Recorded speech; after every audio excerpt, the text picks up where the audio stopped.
Greetings, everyone. So our panel is called the Carceral Logics of Care. To give you a bit of a background, the panel was born out of an earlier symposium at the London School of Economics and Political Science that Sharmila Parmanand here, along with her colleagues, organized on conversations around care and sex work. So as we got together, we discussed how the growth of a carceral apparatus in anti-trafficking interventions blurs the boundaries between care and control and unsettles clear distinctions between state and non-state authority. And we were interested in questions such as what are the effects of these carceral strategies? How might anti-carceral feminist insights be leveraged to resist carceral protection, paternalism, and prosecution-driven efforts and generate alternative visions of care and justice? This was the whole idea behind our panel, and there are three of us here. Unfortunately, one of our panelists, Dr. Jennifer Musto, sends her apologies. She's unable to attend due to a personal emergency. But I would like to introduce her work. I feel like a lot of us in the field are familiar with her work already.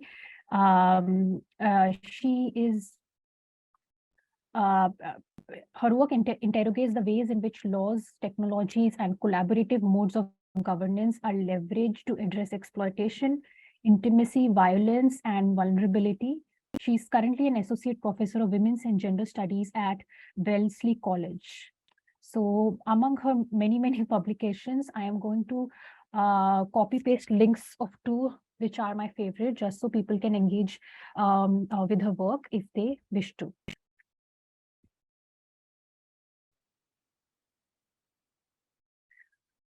All right, so since Jennifer is not here, we'll start with Dr. Sharmila Parmanand, who is a teaching fellow and director of the Gender Development and Globalization MSc program at the London School of Economics and Political Science.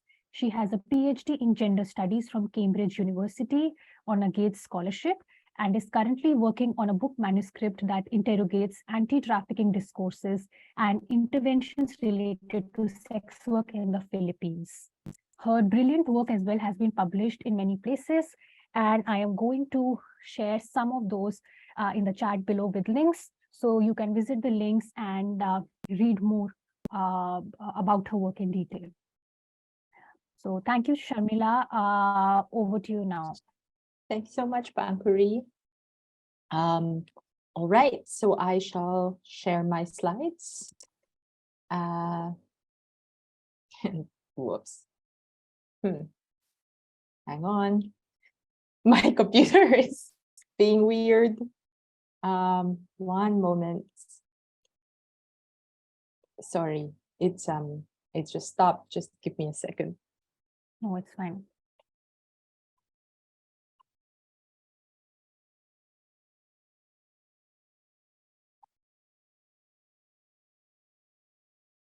That has never happened before. Before when you shared, I can see your slides. Okay, here we go. All right, so my presentation is entitled Reimagining the Conversation on Online Sexual Exploitation of Children. And I'm looking at the limits of a criminal justice approach, which is the dominant approach that's been taken in the Philippines and in fact globally. Okay. Why is this being weird? All right. So the abstract's been available. So in this presentation, I'm going to be doing some definitional work, just enough for us to have a working understanding of online sexual exploitation for children, and contextualizing this conversation, which is a difficult scholarly and policy conversation. I'll give a brief overview of the Philippine context, and then go through my research questions and theoretical framework, a brief note on my methods, and we'll try my best to focus more on the tentative findings and reflections. This is a work in progress study, so a lot of this is preliminary. So OSEC, or online child sexual exploitation, is defined as the production for the purposes of online publication or transmission of visual depictions of the sexual abuse or exploitation of a minor for a third party who is not in the physical presence of the victim in exchange for compensation. And the Philippines recently passed landmark legislation against this, the Anti-OSEC Act.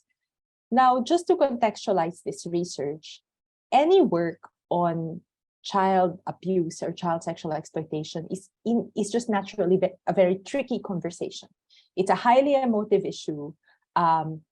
And obviously, legally, children cannot consent to exploitation. I mean, that's what a lot of laws say. But in practice, historical expectations do vary, and we see this in the context of child labor across time and even across societies now. But OSEC is extra tricky because it covers both child labor and sexual abuse. And so any research has to be careful to make very clear that A, the violence of this sexual harm is real and needs to be acknowledged, and B, that this is a problem that needs to be addressed. So there is no, it has to be clear that this research isn't construed as denying the existence of the problem. At the same time, there are huge ethical and methodological issues involved in interviewing children. And so there's always a presumption in favor of experts when trying to understand policies or evaluate policies. Nonetheless, interventions must still be interrogated, because as with any moral panic, there's always a risk of knee-jerk interventions and unintended consequences. So we need to constantly ask the question as academics and activists, are resources being directed to grounded and sustainable solutions? And so in the Philippine context, the key players, and you'll hear me refer to them quite a lot, is the Interagency Council Against Trafficking, which is a body composed of different government agencies and NGOs that are meant to address human trafficking in the Philippines. So they've been around since 2003 when the anti-trafficking law was passed. The Philippine Internet Crimes Against Children Center, the International Justice Mission, which is an international NGO, which has a seat on the IACA and has been there for over a decade. So has had projects and programs in the Philippines and has won multi-million-dollar grants to undertake projects and programs on anti-trafficking in the Philippines for over a decade. And organizations such as UNICEF. In terms of, and then there are collaborative partnerships between the Philippine government and these organizations. In terms of the prevalence, it's really, really hard to pin down an exact estimate, because the Philippines is, there are claims that the Philippines is the largest known source country for OSEC. The Philippine police has been quoted as saying tens of thousands of children are being victimized. In a UNICEF study, they claim that 80% of Filipino children are vulnerable to OSEC. What we do know is between February 2019 to 2022, there have been 526 victims rescued and 250 suspects arrested. At the same time, IJM is claiming to have rescued more than 1,000 children, and since 2016. So the figures are a bit difficult to reconcile. But the Philippines is well known as a source country. So when a foreign NGO, for example, put up a virtual child OSEC target, it was modeled after a Filipino girl, which was a way to get information on online sex offenders and engage in entrapment operations as well. All right, I use Carol Backey's "What is the Problem Represented to Be" as my theoretical framework for this research. Basically, the rationale of this framework is that it's a Foucauldian approach to understanding public policy. And it argues that the way we talk about the problem also constructs the problem. It's not simply a neutral representation of a problem that is already out there or an objective reality, but it also affects how shapes how we understand the problem as something that needs to be governed. And it positions actors in a set of relationships to each other. So one is a victim, one might be a rescuer, etc. And some of the important questions under this model are: what's the problem represented to be in a specific policy? What assumptions underpin this representation? How did this representation come about? What is left unproblematic? So what are the silences? Can the problem be thought about differently? What effects are produced by this representation of the problem? And in what sites have this representation been produced and disseminated? How could it be disrupted and replaced? So I focus on a few of those questions more than others in this research. I do a discourse analysis of key documents for major stakeholders. So these are press statements and reports of government agencies, and I've linked to some of the examples there, IJM and UNICEF's major reports, and a preliminary analysis even of in-depth media reports around the issue. These are the things I pay attention to. How is the problem described across these texts? And it isn't just about tracking descriptions, but also tracking the positioning, placement, and highlighting of problem descriptions. So how much attention is devoted to each description of the problem? What were the recommendations? Which recommendations appeared more often? For example, which ones were highlighted in the executive summaries or in the strategic comms materials or the featured sections? How were the wins reported? And I made use of qualitative coding methods. This study is still a work in progress, and I may still expand my corpus. So, what are the dominant problem framings? The first dominant problem framing is that of parents as morally flawed or complicit or ignorant, and a lot of attribution to a lack of awareness of the problem. So, for example, the head of the Australian Federal Police team described the problem, described one major case as a situation where the mom was undereducated and therefore vulnerable, or that elder kids had participated because they did not know it was wrong and they had to be given psychological support to know that it's wrong. Interestingly, in UNICEF's groundbreaking national baseline study that they conducted along with academics and the Department of Social Welfare and Development, they do not mention poverty as a driver at all in their executive summary of the findings. So it's not highlighted there at all. And there's a small mention of it in the recommendations. However, prime poverty comes up a lot in the body of the text when they reference direct quotes from rescued children, from parents, and from NGOs. So it is quite interesting that while poverty appears prominently in the statements of the victims and the NGOs, it's not picked up in the executive summary. IACAT recently held a press conference where the government declared like a one-country approach to war on child online sexual exploitation in August 2022. This was after there were international reports of the Philippines being the top source country. So this was a source of shame for the government, right? And in this press conference, which had everyone, the Philippines envoy to the UN, Australian partners, American Department of Homeland Security partners. So the special envoy says, look, OSEC is up by over 280%. Why? Because it's easy to do. So it's framed again as parents' way of getting easy money from their kids. Our Department of Social Welfare and Development Secretary, who's meant to be paying attention to issues of poverty, frames it as a cultural, as cultural misinformation, as parents not understanding that on OSEC causes harm to their children, as parents being misinformed because these parents have assumptions that because their kids are not being physically touched, that there is no harm. So that is where the problem is attributed. So to translate his quote, he says, look, parents, it's true that your children are not being touched. It's true that they're not recognized by the foreigners who watch them naked, but there is an impact on them. Your children are not tools so you can earn money. Yes, it's true you're poor, and yes, it's true that you need to survive, but don't use the child to make money for you and your family. You need to stop doing this. And more importantly, you are going to get caught, you are going to get sued, and you will get jailed. And your children will be taken from you by the government, and you're not going to see them grow up. So while there is a recognition of poverty, the bulk of the commentary is still around parents' ignorance and misunderstanding and cultural misconceptions of harm and child abuse. The two other dominant framings are that this is a demand-side driven crime, and therefore most of the problem lies in the fact that there are monstrous child abusers out there, usually foreign men who are preying on Filipino children. And finally, that it is a crime that is enabled by more sophisticated technology. So the ability of child pornographers and abusers to evade detection, the ease with which they can make payments, the widespread access to internet technology within the Philippines, et cetera, et cetera. So that's usually how the crime is, or the situation is understood. These are the factors that are highlighted.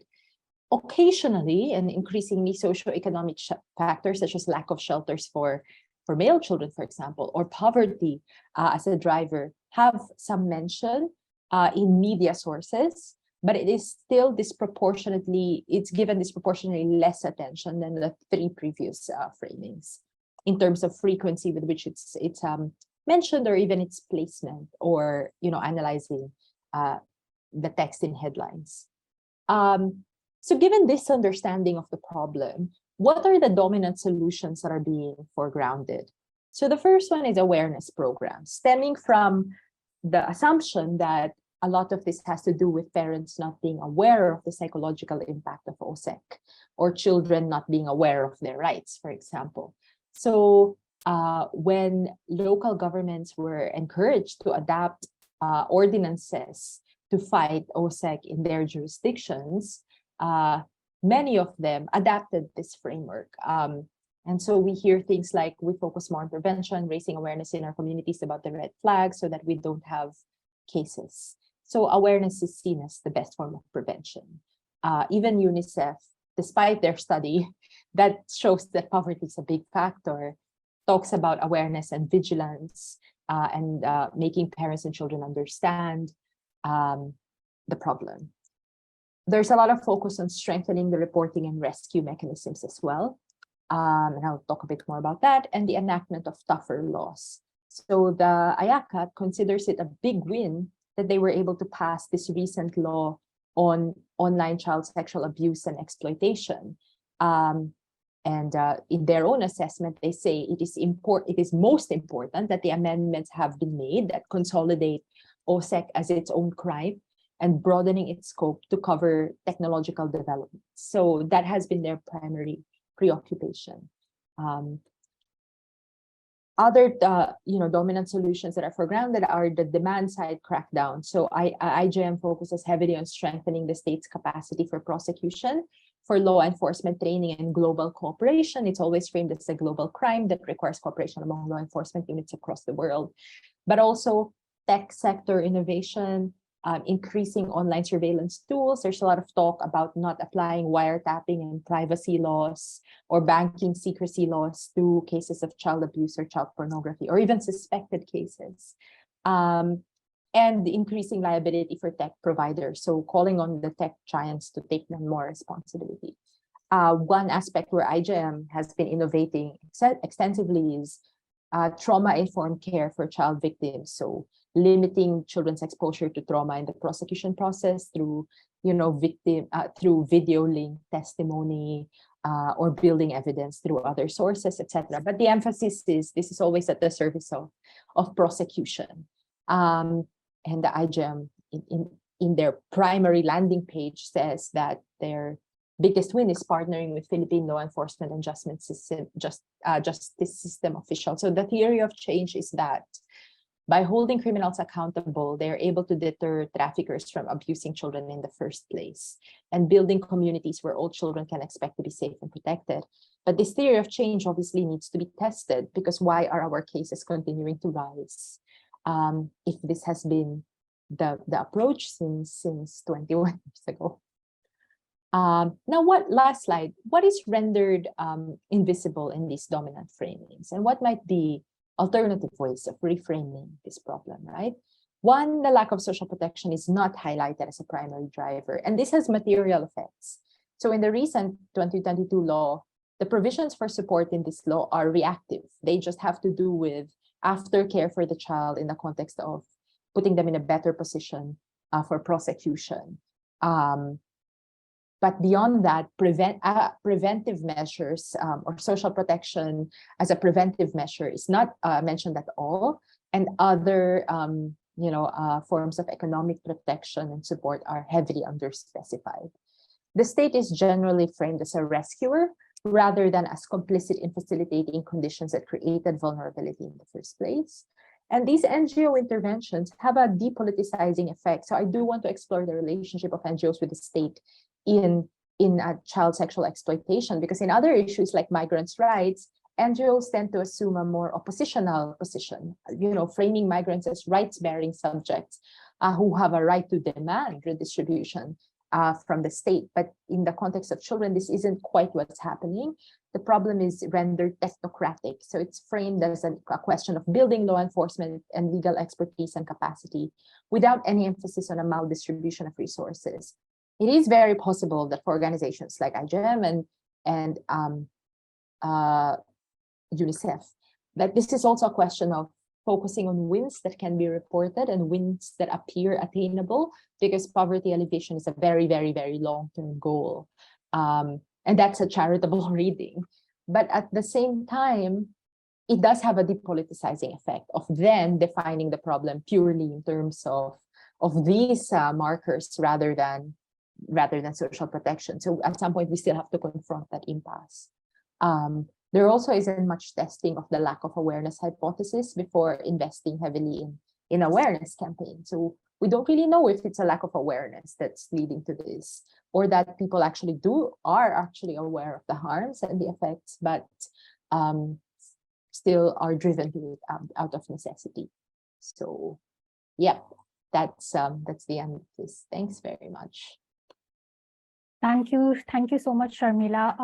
I actually had a quick question I could also ask after the presentation, but I was just wondering, in your analysis, the analysis that you presented is with respect to online child sexual exploitation mainly in IJM documents. Does your paper also talk about how is this analysis different if it were adult workers, adult sex workers or others in the Philippines when it comes to how IJM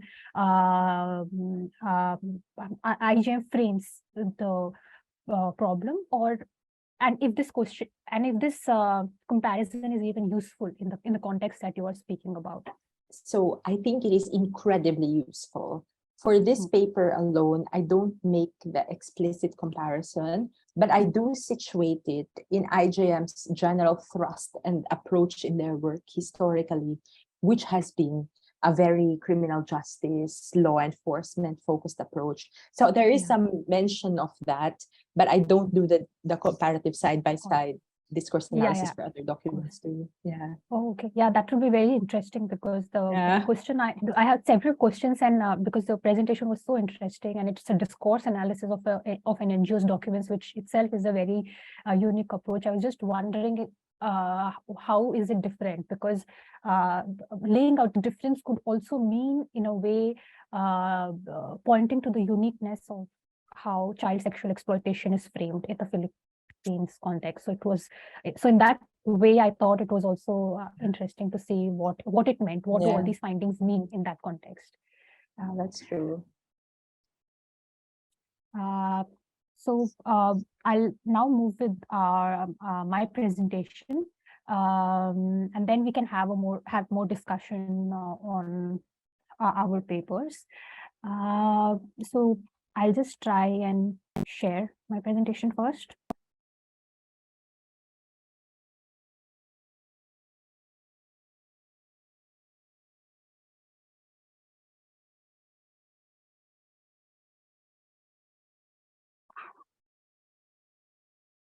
Okay, so my name is Pankhuri Agarwal, and I'm a postdoctoral researcher at the University of Bath in the UK.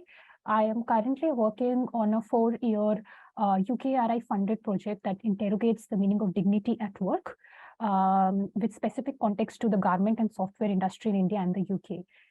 You can find more about the project in the website that I've mentioned on the slides. So in this presentation, I will first explain a very brief context of where the paper is located, followed with the methodology and the conceptual framework. And finally, I'll end it with the findings and a very brief discussion that also, in a way, show the kind of questions I have in taking this paper forward.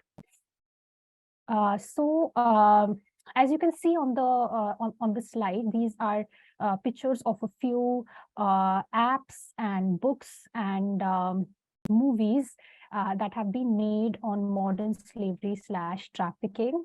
And the popular narrative around these books, films, and apps hinges on rescuing or saving people from slavery or slavery-like situations. So this narrative relies on and, in a way, consequently celebrates the heroism behind rescue operations, which has also generated a global panic and sensationalism, and has been a subject of academic inquiry for the past 3 decades.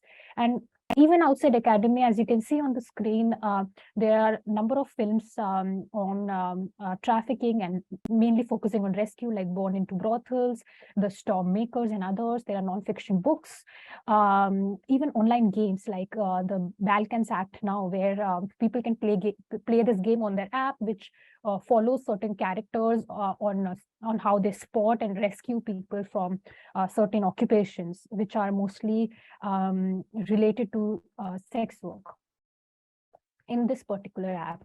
And then we also have certain apps like the Stop app, which are more about, which are for the general public to spot slavery. So these have been used, for example, in hotels and other places where people sense if there is a situation of slavery, and these have been, and there are news of how it has been wrongly used. For example, interracial couples being targeted for trafficking children when it is their own child. So the entire idea of these popular culture apps and books and games is based on a very homogeneous idea of who could be a victim of slavery, and the solution to all of it is situated in rescuing them and freeing them in some way.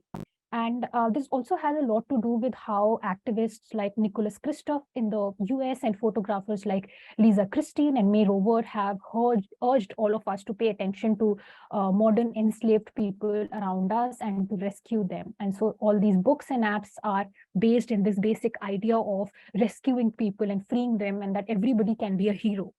And this is usually done through emotionally appealing narratives, photographs, and visual that rely on inciting deep human sentiments. And the resulting narrative legitimized on the belief that this intervention of rescuing people is in line with the interests of the beneficiary community, in this case, people in slavery or slavery-like situations, which has also created a generalized panic around border control, illegal immigration, and clandestine underground organized crime operations. So current research that challenges this narrative has mainly framed rescue operations in line with the carceral feminism, carceral protectionism, militarized humanitarianism, client-patron relationships, and branded activism. So although all of these framings are very important to understand what is the problem with the imagery of slavery and the solution in rescue operations, we still lack a very nuanced theorization of the lived experience of those who are rescued at the moment of rescue itself. So, for example, we don't know what is the motivation of anti-slavery activists to help someone in the individualistic postmodern world, or how do these motivations differ or align with the state interventions? Is the state on board with the intentions of rescue of NGOs or not? And is that question even important? What kind of harm do they intend to prevent workers from? And how do workers feel about such operations? And how do they navigate the process? What kind of choices they have? What kind of alternatives they weigh the rescue against? And how do they basically survive the process? So in this paper, based on a multi-sited ethnography of 30 workers from 7 different sectors, which include sex work, brick-in work, construction work, manual scavenging, and domestic work. I try to focus on the moment when workers are either removed or they remove themselves that the dominant anti-trafficking narrative would describe as slavery.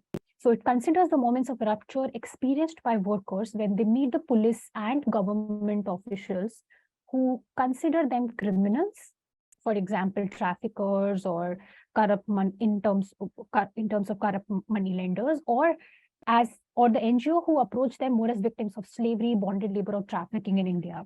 So this article, so in order to understand the context and the narratives of the workers, this article situates workers' lived experience within Michael Barnett's concept of paternalism to highlight rescue operations' long-term impact on their everyday lives. So, according to Barnett, paternalism is, quote, the attempt by one actor to substitute his judgment for another actor's because such an imposition will improve the welfare of the target actor. Quote close. So, what does this mean? So, in this article, I'm not just treating this definition um, as as a concept of analysis, but also a concept of evaluation that encompasses elements of both care and control. So based on this definition, the central argument that I'm trying to forward in this article is that existing relations of patronage that workers in the informal sector in India have with their employers are replaced by relations of paternalism between the NGO and worker at the point of rescue. So I'm focusing more on the real power relations that exist between the employer and the worker pre-rescue and the NGO and the worker post-rescue.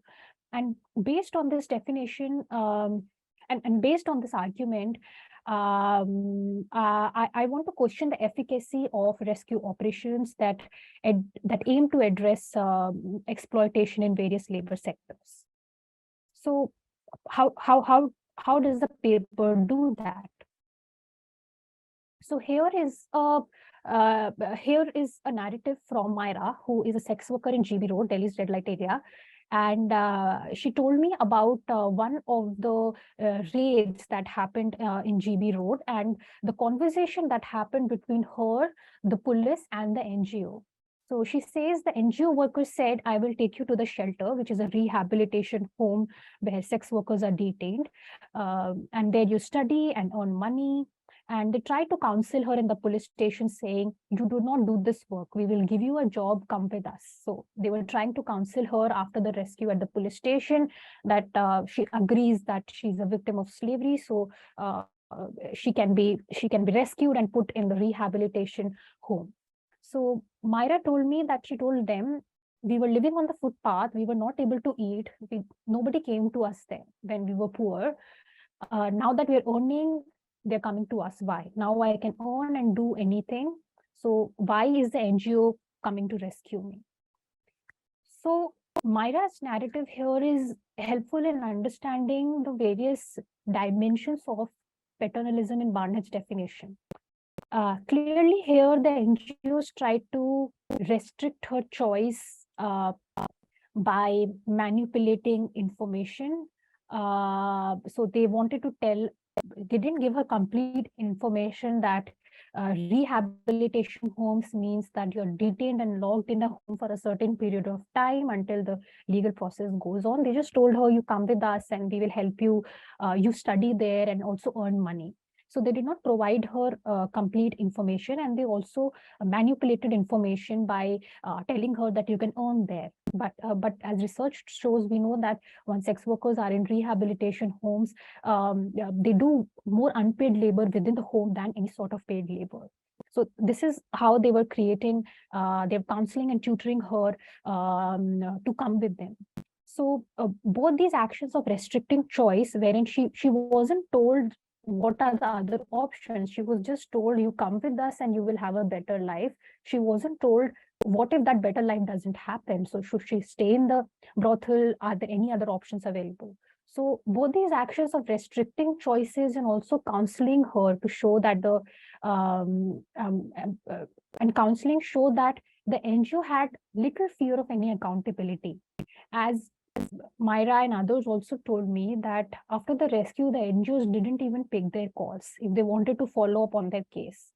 So, so this shows that the NGOs have little fear of accountability. There is little accountability on the part of the NGO, of the concerned NGO here. So in this article, while some elements of Barnett's definition on weak or strong paternalism, I could see features of both in the workers' narrative.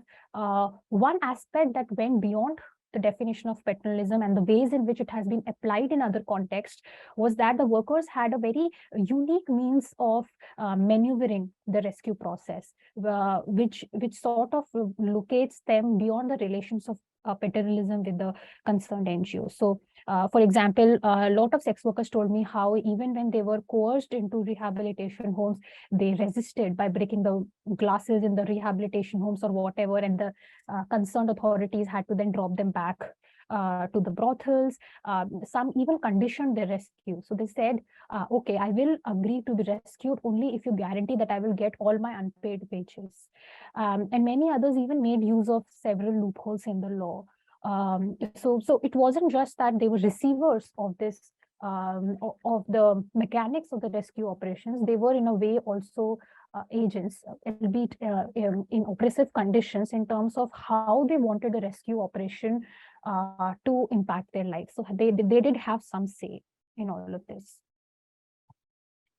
So what does this all mean?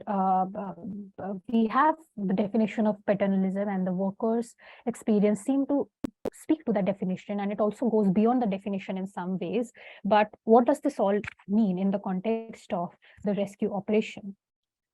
So in terms of how the problem of trafficking itself is constructed, it's very clear that there is a focus on the individualization of the problem. So it's based on Western idea of humanitarian governance that completely isolates the issue from its structural context. So by dumping regulations designed in the West on global South countries for a range of settings such as Indian brothels, Bangladeshi garment factories, Nigerian slums, polished truck shops, Thai massage parlors that are regularly raided by anti-trafficking activists, as if the concerned workers are not humans but targets of a savior mission. And as Sharmila also mentioned in her slide, that the point here is not nobody is denying the exploitation of labor in these various sectors, but the point is how the problem is constructed and what does that problem mean for the workers' lived experience, and does that construction of the problem align with the workers' lived reality. So here, the second interesting thing was that workers' narratives show that there is a challenge in ascertaining choice involved in raid and rescue operations that the concerned authorities do not really care for. So it is difficult to ascertain who is really trafficked and who is willing to be rescued. Accordingly, the workers also face a complex set of choices during a rescue. So while some might actively escape, others might agree to be rescued, some may want to be rescued but cannot be rescued, others may take time to ascertain whether the rescue is a viable option, and the rest may choose to stay on. And various factors determine these decisions, ranging from what kind of information the NGO shares or hides, and what promises it makes to the workers, how the NGO counsels or tutors the concerned workers, and also the comparison the worker makes between being exploited and starving, and the information available from informal networks and so on. So clearly, this is not to imply in any way that the workers were not exploited, as I mentioned earlier. In fact, this paper clearly shows that workers are subjected to multiple forms of verbal, physical, and sexual exploitation. Some workers are also deceived and controlled by their employers and peers. And many of them have actively tried to escape their situations where they were beaten, raped, or kept in huts surrounded by electrical wires on construction site. But the point here is not if the rescue helped the worker or not, but that the rescued felt disrespected and infantilized as a result of it.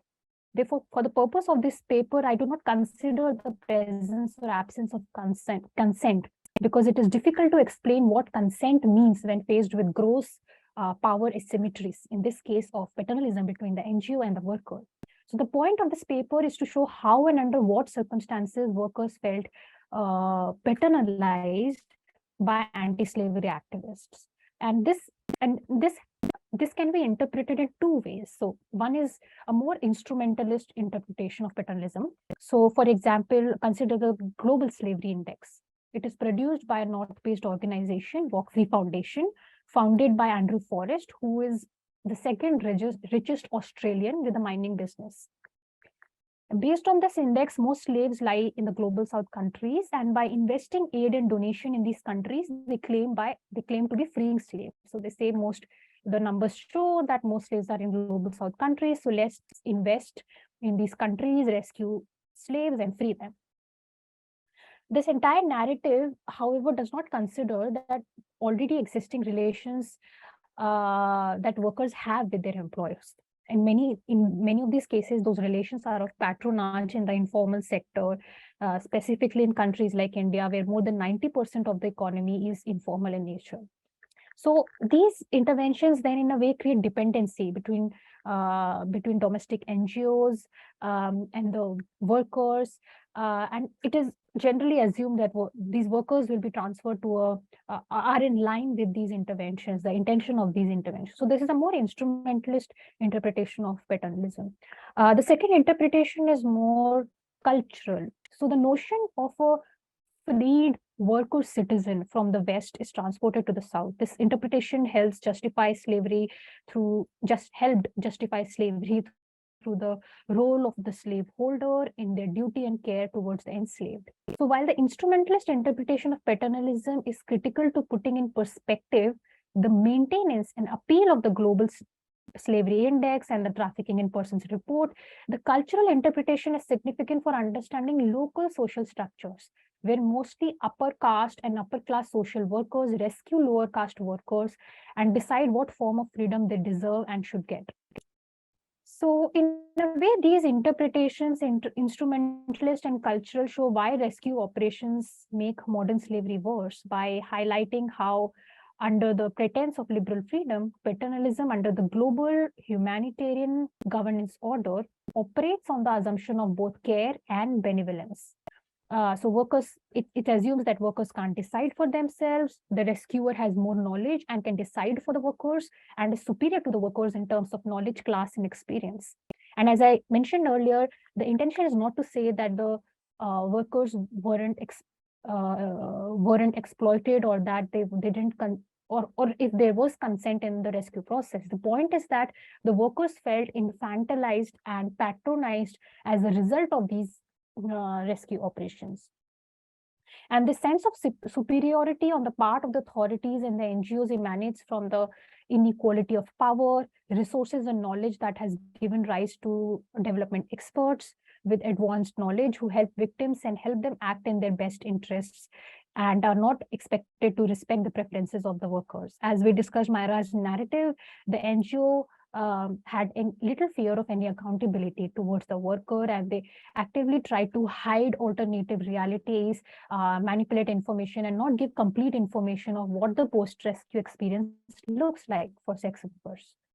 So to conclude, defunding or challenging the anti-trafficking industry should absolutely not mean the shift of focus away from exploitation, not to divest resources that are invested in addressing exploitation, but instead the defunding needs to be a space that is open and safe for radically social and political questions around economic redistribution of resources as a response to neoliberal exploitation. So this paper aims to build that space for conversations that can happen around alternative options available to workers, the presence or absence of consent, and to look beyond the technicalities of the rescue operations itself, and to see what kind of power relations, power asymmetries, and lived experience it represents. Yeah, so I'll end it here, and we can now discuss. Yeah, I have a couple of questions. Is that okay? Yeah. Thanks for this, Pankhuri. It's great, and it feels like the ethnographic data is really, really rich, actually. And some of my questions are just about that, because I'm really curious. So, given that can I check that in the context of India, this pivot to a wider range of populations, like construction workers, bricklayers, etc., is a more recent thing, or has this always been the case? So that was my first question. And my question is coming from a position where, at least in the Philippine experience, there was a heavy feminization of these rescue efforts.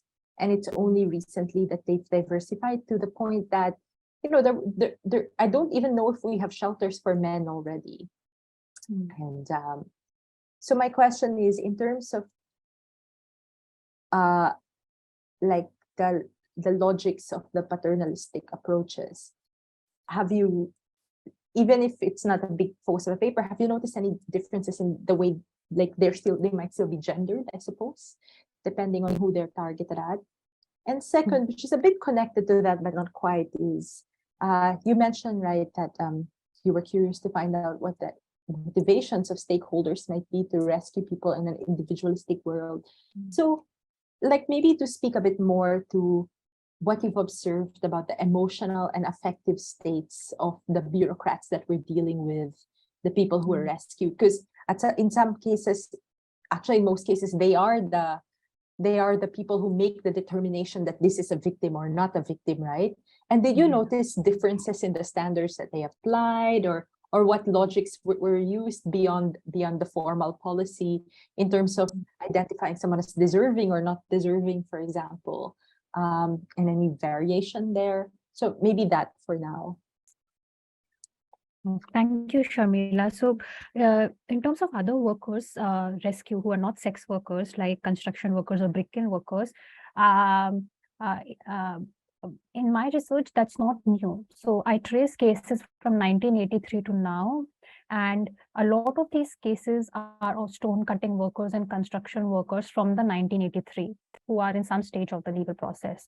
So, but in terms of India, what I also observed in the field is that there is this whole conversation around the conflation of sex work and trafficking, and then there are these other sectors where the similar mechanism of rescue operates, but it somehow doesn't come under the conversation of trafficking. It's more related to colonial forms of pre-colonial and post-colonial forms of traditional bondage, like dead bondage that operated in India.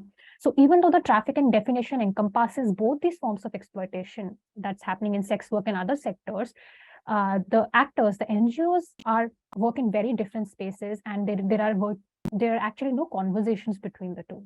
And so I was interested in seeing how, because there are calls by feminists on de-exceptionalizing the focus on sex work. So I wanted to see why those conversations don't happen, and also how to see those conversations in one frame. So in the case of India, definitely the rescue of other workers is not different, but in the past 3-4 years, we see that the raids and rescue operations on sex workers have reduced, because largely the credit goes to the activism by a lot of sex workers unions. And so the focus has now increased on children, and the media reports highlight more of other workers as well. But the focus on these other workers is not new.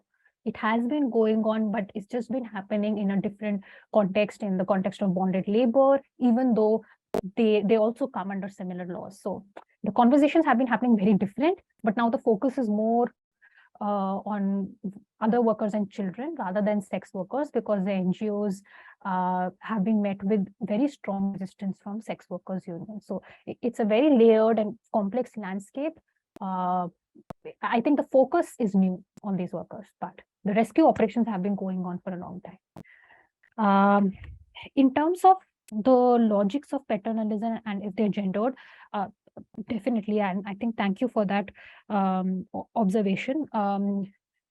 Even though the rescue mechanics were very similar in terms of tutoring and counseling, manipulation of information for sex workers and other workers, they were definitely gendered in terms of how the workers framed it.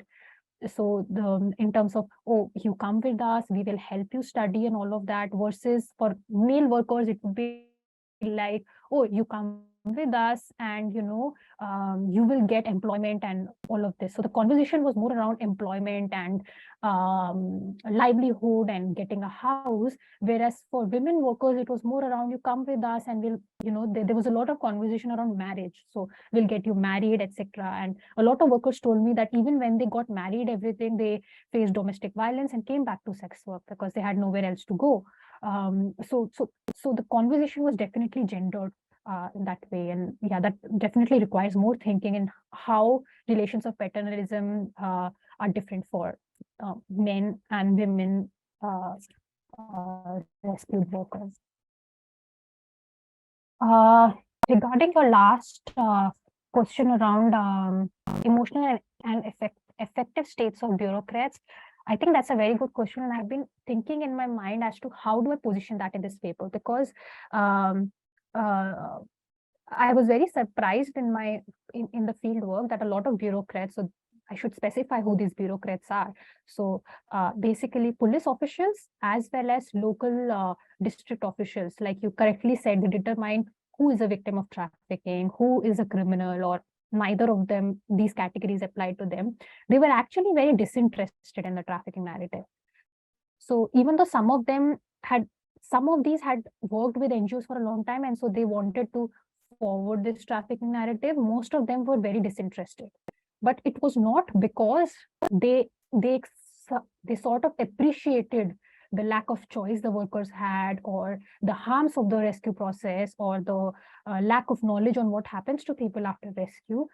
It was more about the administrative burden that they had. So they were like, this is some extra thing that we have to do, so why engage when it is not even major concern? So for example, in a police station, if you see in India, that there are boards, white boards, and there would be the number of cases against each law. So most cases are of murders and rapes in a very average police station.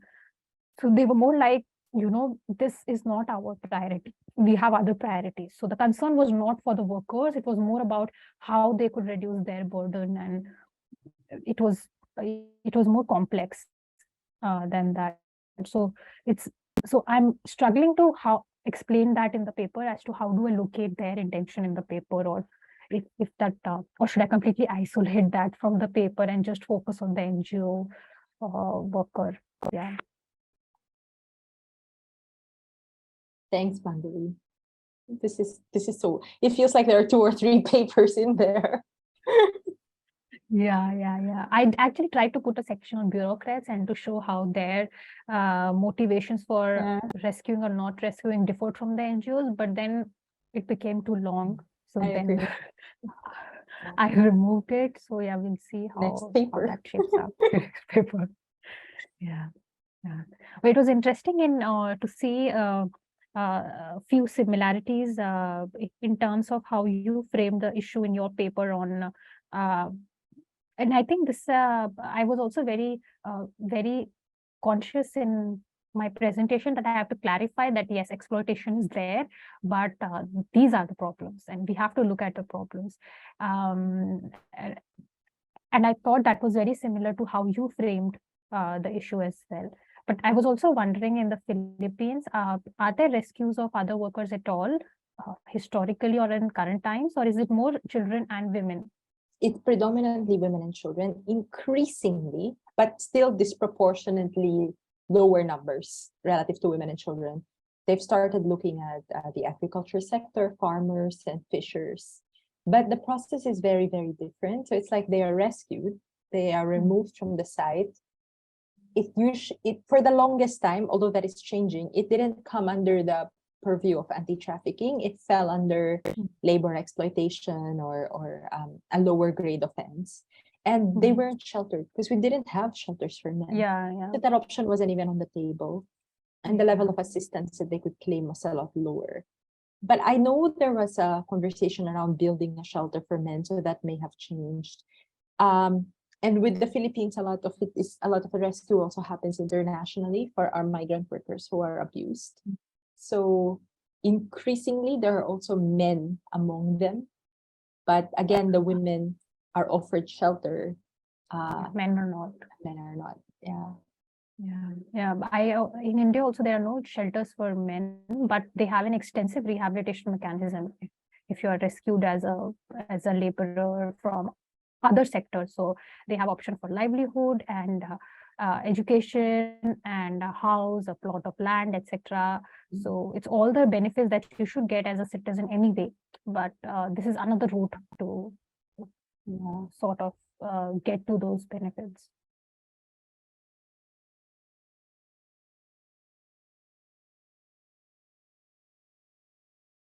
if we don't have any other questions, do you have any other thoughts you would like to discuss, or we can also close this conversation?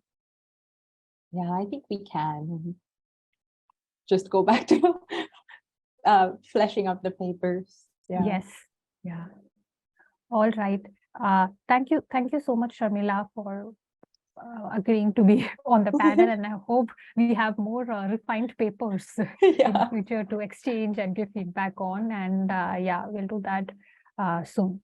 Thanks, Pankhuri. Take care. Thank you. Thank you. Bye, Sharmila.